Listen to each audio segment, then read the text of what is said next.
Salut les gens, on est reparti pour visiter un truc par département et ça va être parti pendant quelques vidéos déjà. Parce que oui, il faut savoir que je ne tourne pas tout d'un coup. Là je vais tourner juste le nord-est de la France et puis après on va faire des lives pour déterminer qu'est-ce qu'on visite dans quel département. Et après je vais refaire genre, c'est rien, le nord-ouest, puis plus tard on fera le sud-est, etc. etc. Bref, je tourne pas tout d'un coup parce que il me faudrait beaucoup de jours en fait pour visiter tous les départements à chaque fois. Ça prendrait du temps. Bref, aujourd'hui nous sommes dans les Vosges. Et je n'avais pas beaucoup d'idées pour les Vosges. Et en faisant des recherches, j'ai vu le nom d'une ville qui me disait quelque chose. C'est une ville en fait, son nom, je savais qu'elle existait, mais je ne savais pas pourquoi je la connaissais. Et puis en recherchant et tout, j'ai vu qu'il y avait un lac qui portait son nom. Et je me suis dit, bon allez, soyons un peu curieux, allons le visiter. Et aujourd'hui, nous sommes à Gérardmer. Et ce que vous voyez derrière, c'est le lac de Gérardmer. Du coup, on va s'amuser à faire la côte avec le lac et tout. Je pense que ça doit être l'endroit le plus sexy qui soit ici par rapport à un centre-ville qui doit être, je pense, un petit peu basique. Bref, on est parti pour les côtes de Gérardmer. Ouais,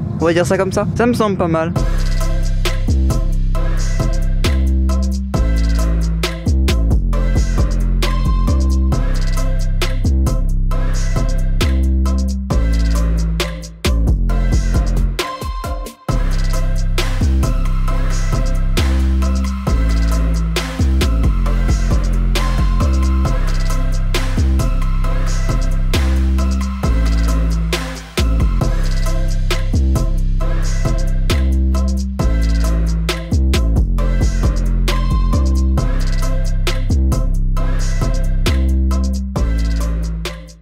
Ah, cette petite balade à pied au petit matin au bord du lac, à la fraîche avant que le soleil cogne, nickel. Bon, Gérardmer, qu'est-ce que c'est au final? Gérardmer, c'est une petite ville. Oh, je suis sur mon caillou, je suis trop bien. Il faut savoir que c'est une ville un petit peu, comment vous dire, c'est une station balnéaire d'hiver. Est-ce que c'est le bon terme? Je sais pas. C'est en gros, oui, c'est une énorme station de ski et en été, c'est aussi une ville nautique, tout ça. Enfin, tournée vers la rando et tout. Et d'ailleurs, en parlant de rando, il y a un truc qui est pas mal par ici qui s'appelle la... Putain, j'ai oublié le nom. Je l'ai vu il y a 30 secondes et je l'ai oublié. Ça m'énerve. Pas la cascade de Menel, c'est l'observatoire ou je ne sais trop quoi, le chantier de Mérel. Grosso merdo, sur la montagne qui est tout là-bas. Je sais pas si vous la voyez derrière moi, mais il y a une énorme tour comme les tours de chasseurs et tout qui sont vraiment en hauteur. Et tellement en hauteur que ça va au-dessus de la cime des arbres. Et du coup, vous pouvez monter dans cette tour et de là-haut, vous avez une vue imprenable sur le lac et sur la ville de Gérardmer. Et à mon avis, ça vaut vraiment le coup d'y aller.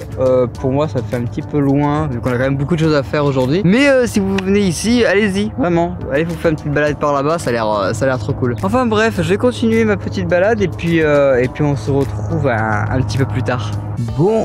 Et bah c'est qui le connard qui a oublié de recharger son stabilisateur? Stabilisateur qui tient 15 heures mais rechargé qui met 30 heures. Bon, j'abuse peut-être un peu mais je crois que je vais avoir un petit problème dans la journée. Faut que j'essaye de le recharger pendant que je suis sur le trajet. Ça va être compliqué. Je pense qu'il y a des plans qui vont être pris à la main parce que j'ai oublié de le recharger cette nuit alors que ma batterie est pleine. Et pourtant cette nuit, il y a un connard qui a pas fait son boulot. Bon, nous voici 70 km plus loin. Nous sommes dans le Bas-Rhin. Du coup ici on est en pleine forêt. Comme vous pouvez le voir, on est bien, on y fait pas trop chaud. Franchement, je suis bien. Et ici, on est au Donon. Le Donon, c'est un sommet qui est dans les Vosges du Sud, qui est pas très haut en soi parce qu'on est à 1000 mètres d'altitude. Mais là-haut, ils ont retrouvé des traces d'humains qui datent de l'âge de bronze, qui datent même du néolithique pour certains. Et le sommet du Donon a été aménagé. On retrouve un temple tout en haut qui est, vu les images, il a l'air magnifique. Donc j'ai très hâte d'y aller. Ah, et pour info, j'ai essayé de recharger mon stabilisateur qui pour le moment il ne m'a pas lâché, mais ça va pas tarder parce que j'ai essayé de le recharger à la prise allume-cigare et recharger un stabilisateur électrique sur du 12 volts, pas ouf. T'as intérêt de conduire pendant très longtemps pour le recharger celui-là. Donc on va voir s'il va tenir.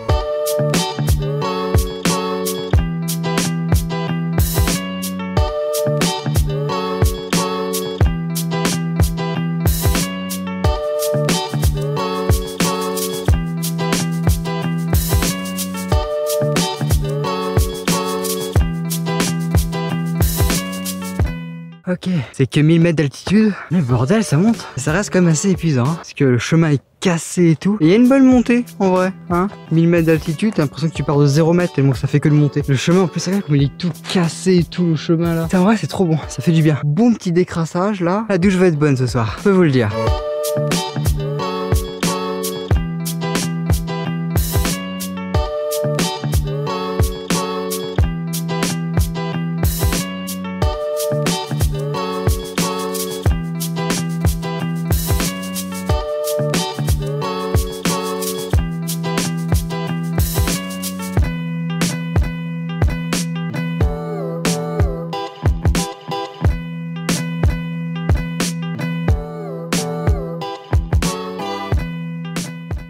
Bon, de retour dans la voiture, posé. Là, franchement, les pieds dehors et tout, on est bien. Bref, j'ai fait le retour évidemment sans vous parce que le retour est toujours plus dangereux que l'aller. Hein. Glisser sur les grosses pierres et tout, manquer de me péter la gueule à chaque virage, ça va. Mais en vrai, le truc de Donon là, c'est un truc à faire en vrai. C'est cool parce qu'en fait, la randonnée elle est pas si dure que ça, loin de là. Hein. Elle est même pas dure du tout. Il y a des enfants qui la font et tout. En 30-40 minutes, vous la faites vraiment. Bon, après, si vous êtes un connard comme moi et que vous doublez tout le monde et que vous faites des grands pas, voilà, oui, en 30 minutes, c'est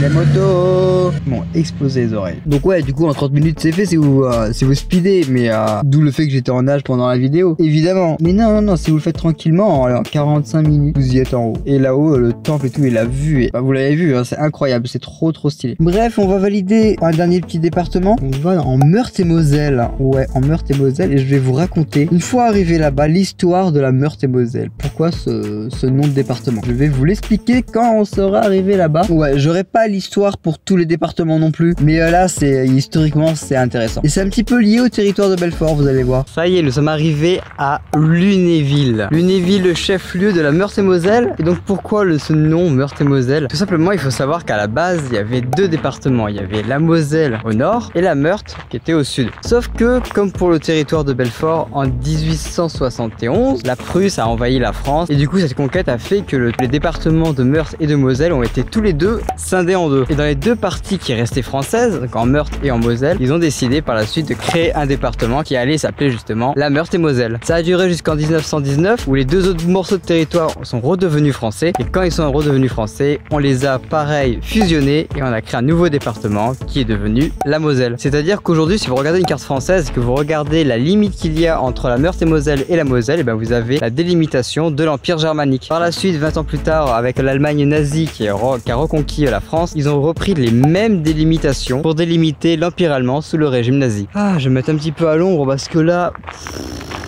commence à faire bien chaud. Hein. En Allemagne, j'avais pas si chaud que ça. Hein. Tellement chaud que là, je commence à fatiguer. La route pour venir de Donon jusqu'à Lunéville, ça a été quoi? C'est 50-55 km. C'était éprouvant, vraiment. Je m'endormais au volant, enfin quand même pas, mais c'est pas loin quoi. Je sais pas comment je vais faire en rentrant pour repartir, mais ça va être compliqué. Hein. Bref, si on est à Lunéville et qu'on est donc dans la Meurthe-et-Moselle, c'est tout simplement pour vous montrer le château de Lunéville. C'est en plein milieu de la ville, c'est une petite ville de 28 000 habitants, qui est pas rien en soi. Et en plein milieu, vous avez un château qui est juste magnifique. Pour vous dire, le jour où j'ai découvert, c'est en jouant à GeoGuessr, je crois que ça devait être en live aussi, où justement il nous faisait spawn, il nous faisait apparaître devant ce château. Et je me disais, mais mince, j'ai pris la France, il y a un château qui est juste trop beau et je le connaissais pas. Et c'est là que tu te dis qu'en fait en France il y a plein de trucs qui sont juste magnifiques mais que tu connais pas, tout simplement. Du coup on va corriger ça, on va aller voir le château de Lunéville et son parc qui est aussi magnifique, un parc à la française bien sûr. Parce que les parcs anglais c'est le bordel, on comprend rien, c'est nul. C'est toujours mieux français, on est d'accord.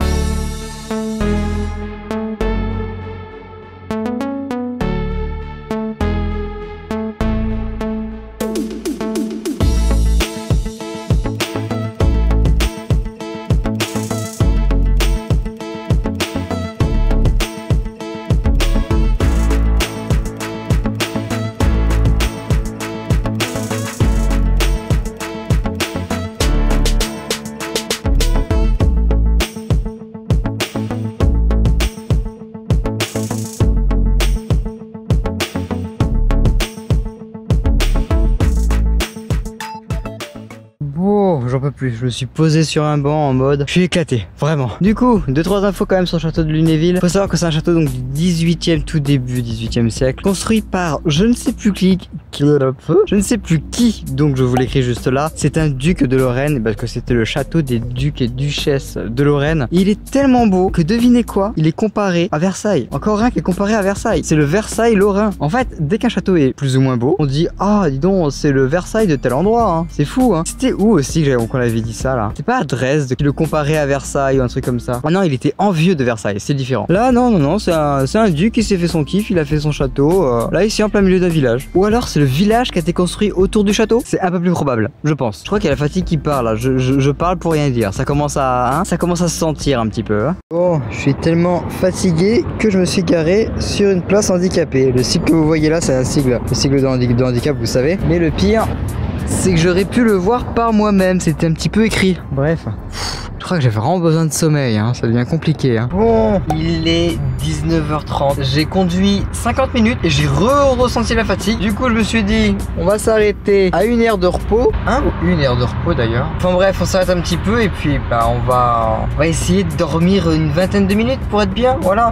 pour après être en forme et faire les 70 km qui me manquent. Je sais que je vais jamais dormir que 20 minutes. Je m'endors, ça va être ma nuit. 23h18. Je vous l'avais dit que je dormirais une nuit complète, hein. J'ai dormi 4 heures, quasiment 4 heures. Attends, j'ai bien dormi. Vous demandez de la vraie van life? Bah la vraie van life. Non, il faut en parler, j'en ai marre. La vraie van life, c'est des fois c'est pas glamour, c'est dormir avec les volets qui sont pas mis parce que je m'en bats les steaks. Dormir comme ça, mais au moins j'ai bien dormi. Dormir sur une aire de repos, juste parce qu'on est fatigué. Des moments on est juste éclaté et c'est pas toujours propre. Là où on dort, on s'en fout. J'aurais pu partir plus loin et dormir ailleurs que sur l'aire de repos, mais j'étais trop fatigué. Et bon, l'aire de repos c'est assez sécurisé, donc bon, voilà. La van life c'est pas toujours dormir dans les endroits de rêve, hein, loin de là. Voilà, ce passage là, il est plus authentique du côté van life que vos photos Instagram de merde, là. Vraiment. Commence à me réveiller, je râle. Ça commence tellement bien. En attendant, nous on va aller, vous savez que je vous montre de toute façon, mais on va aller dans l'aire de repos là. On va essayer d'acheter 2-3 trucs à bouffer vite fait, et puis on va repartir et on va doucement aller à la prochaine destination. Bon bah voilà, le mode nuit est activé. Voilà, là on va passer une bonne nuit pour être en forme demain matin. Et toutes les poussières qu'on voit là, c'est affolant, hein. Bon, c'est parce que je viens de tout poser et tout, donc du coup j'ai fait du remue-ménage, mais waouh. Ou alors ma voiture elle est hantée.